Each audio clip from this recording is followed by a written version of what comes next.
O ser humano já poderia ter alcançado os cumes mais elevados, os mais altos picos do Himalaia da consciência. Porém, por causa da estupidez e inconsciência da maioria das pessoas, a evolução é continuamente protelada. Ao matar um Sócrates, é provável que se atrase a evolução por uns 1000 anos. Quando se envenena um Buda, novamente ela é postergada por outros 1000 anos. O tempo todo a evolução é protelada, pois a maioria inconsciente não consegue suportar que alguém se eleve tão alto como um Everest, em termos de consciência, amor e compaixão. O que precisamos é criar uma imensa legião de milhares de Budas. Só assim teremos a possibilidade de dar um salto quântico na evolução. Osho. Bora expandir a consciência?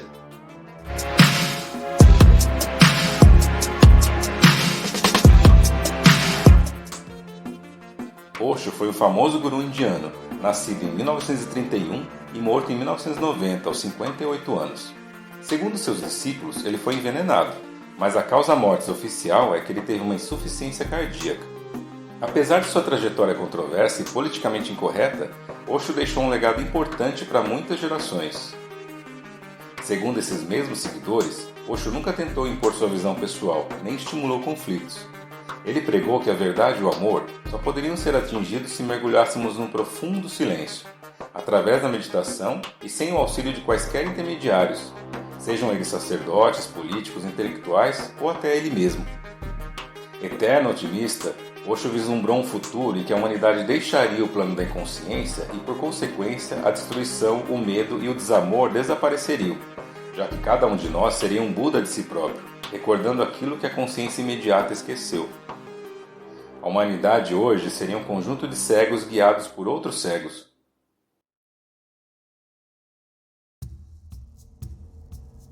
Osho é considerado por muitos o homem mais perigoso desde Jesus Cristo. Seus discursos foram publicados em mais de 650 títulos e traduzidos para mais de 30 idiomas. Apelidado pela mídia de guru do sexo, Osho afirmava que o orgasmo é a primeira forma de meditação, quando a mente e o tempo param.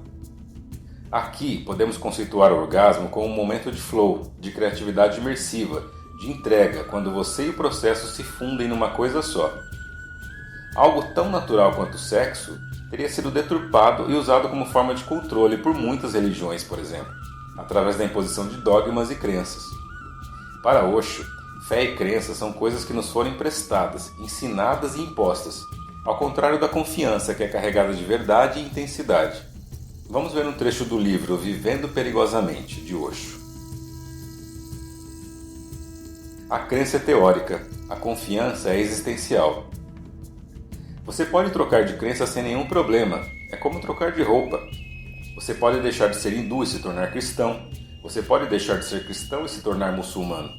De muçulmano pode se tornar comunista, não importa, pois a crença é algo que existe apenas na sua mente. Se por acaso aparecer algo mais convincente, mais lógico, você pode substituí-lo facilmente. A crença não tem raízes no seu coração. Elas são como flores de plástico, que parecem com flores de verdade apenas quando vistas de longe. Elas não têm raízes, não exigem nenhum cuidado. São eternas, afinal elas foram fabricadas para isso. E a menos que alguém as destrua, continuarão a existir para sempre. Já a confiança é uma rosa de verdade. Ela tem raízes e essas raízes penetram profundamente no seu coração e no seu ser. A crença está apenas na cabeça. A coisa mais difícil da vida é abandonar o passado. Porque abandonar o passado significa abandonar toda a nossa identidade, toda a nossa personalidade. Significa renunciar a si mesmo. Porque hoje você é seu passado. Você não é nada mais do que seus condicionamentos. Largar o passado não é tão simples como trocar de roupa. Na verdade, é como se sua própria pele estivesse sendo arrancada. O passado é tudo que você conhece de si, e abandoná-lo não é fácil, é um trabalho árduo, é a coisa mais difícil que existe. Mas somente quem se atreve a fazer isso é que vive de verdade. Cortando um pouquinho a leitura do trecho do livro do Osho, me lembrei de um poema de Fernando Pessoa que fala justamente sobre isso. Há um tempo em que é preciso abandonar as roupas usadas, que já têm a forma do nosso corpo, e esquecer nossos caminhos que nos levam sempre aos mesmos lugares. É o tempo da travessia, e se não ousarmos fazê-la, teremos ficado para sempre à margem de nós mesmos.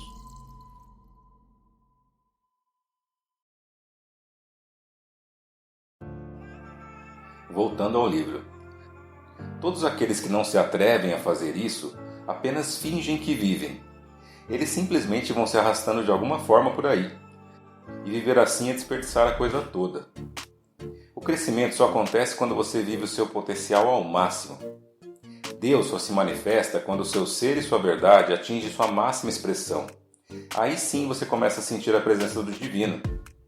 Quanto mais você desaparece, mais você sente essa presença. É uma espécie de morte. Por isso é tão difícil. Veja bem, os seus condicionamentos estão arraigados de forma muito profunda. Desde sempre você vem sendo condicionado. Bastou você nascer e o condicionamento começou. Você pode até saber que é hindu, cristão, empresário. Pode saber que é indiano, chinês, japonês e tantas outras coisas. Mas tudo isso são apenas condicionamentos que lhe foram impostos. Você veio ao mundo como um ser profundamente silencioso, puro e inocente. Sua inocência era absoluta. Meditar significa penetrar nesse núcleo, o centro mais essencial do seu ser. Os praticantes do Zen chamam isso de conhecer o seu rosto original. Se você simplesmente se sentar em silêncio e escutar a sua mente, vai perceber diversas vozes em seu íntimo. E ficará surpreso ao notar que consegue reconhecer perfeitamente de onde vem cada uma delas. Uma voz é do seu avô, uma voz é de seu pai, outra de sua mãe, outras são do sacerdote, do professor, dos vizinhos, dos seus amigos, dos seus inimigos. Todas essas vozes estão misturadas numa multidão tão confusa em seu interior que é quase impossível você descobrir a sua própria voz. A multidão é grande demais. No fundo, você não tinha a menor intenção de obedecer essas vozes, pois percebia que aquilo não era certo. No entanto, é preciso ser obediente para ser respeitado, aceito e amado. Só está faltando uma voz em seu interior. Falta só uma pessoa, e essa pessoa, claro, é você mesmo. De resto, existe uma multidão inteira aí. E o que essa multidão faz o tempo todo é apenas deixá-lo maluco. Pois enquanto uma voz diz faça isso, chega outra e diz nunca faça isso. Não ouça aquela voz. E o resultado é que você se torna uma pessoa cindida.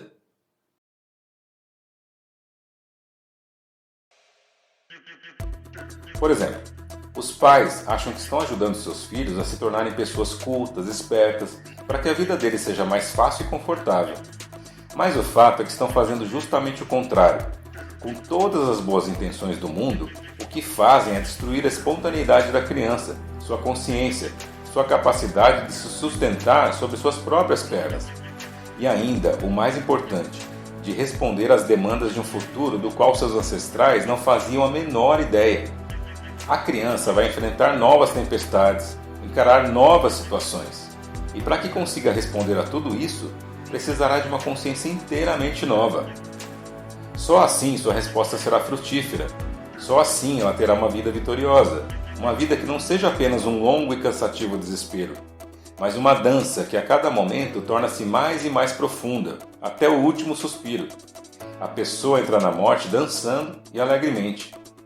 Assim, a pessoa que é ela mesma, que se livrou do fardo do passado, que se desatou dele, que é original, forte como um leão e inocente como uma criança, essa pessoa pode alcançar as estrelas, ou até mesmo ir além delas.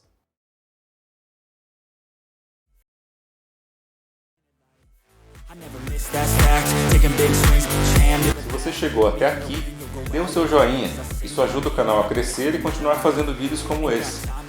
Um abraço, galera, até o próximo vídeo. Tchau, tchau.